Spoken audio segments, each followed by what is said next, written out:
శ్రీశైలం శ్రీ భ్రమరామ మల్లికార్జున స్వామి దర్శనార్థం పాదయాత్రగా వచ్చే భక్తుల కోసం కోసిగి మండల ప్రజలు అన్నదాన కార్యక్రమాలు నిర్వహిస్తున్నారు. కర్ణాటక బాణాహత్తి గ్రామ భక్తులు తమ రాష్ట్ర భక్తుల కోసం దొడ్డి వెలగల్ గ్రామం బసవన్న కట్ట వద్ద గత 10 సంవత్సరాలుగా అన్నదానం చేస్తూ సేవా కార్యక్రమాలు కొనసాగిస్తున్నారు.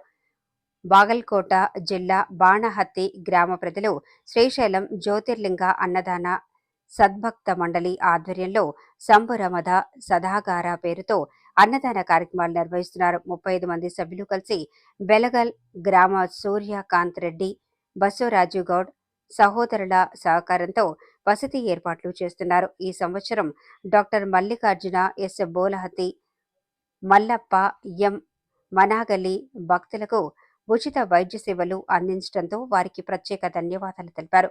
కర్నూలు జిల్లా కోసిగి మండలం దొడ్డి వెలగల్ గ్రామంలో అన్నదాన కార్యక్రమాలకు సహకరించిన ప్రతి ఒక్కరికి శ్రీ బ్రహ్మరామ మల్లికార్జున స్వామి ఆశీస్సులు కలగాలని బాణహత్తి వాసులు కోరారు.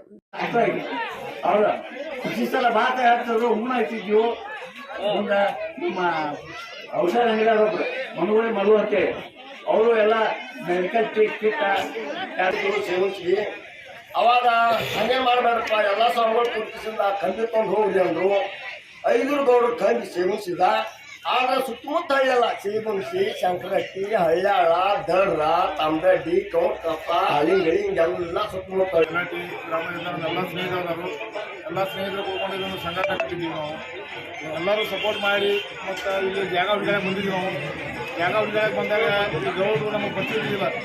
ನಾವು ಊರಿಗೆ ಬಂದು ಅವರಿಗೆಲ್ಲ ಭೇಟಿಯಾಗಿ ಒಂದು ಸ್ವಸ್ತಿಯಿಂದ ಅವ್ರು ಭೇಟಿ ಆಗಬೇಕಾಗ ಗೌಡರು ನಮಗೆ ಭಾಳ ಸಪೋರ್ಟ್ ಮಾಡಿದ್ರು. ಈಗ 1ನೇ ವರ್ಷ 2ನೇ ವರ್ಷ ಗೌಡರು ನಮಗೆ ಭಾಳ ಹೆಲ್ಪ್ ಮಾಡಿ ಈಗ 10 ವರ್ಷದಲ್ಲೂ ಹೆಲ್ಪ್ ಮಾಡಿ ನೋಡ್ರೆ ಅವರಿಗೆ ನಾವು ಚಿರಋಣಿಯಾಗಿರ್ತೀವಿ. ನಮ್ಮ ಎಲ್ಲ ಕಾರ್ಯಕರ್ತರಿಂದ ಹೇಳ್ಬೋದಾಗಿದೆ.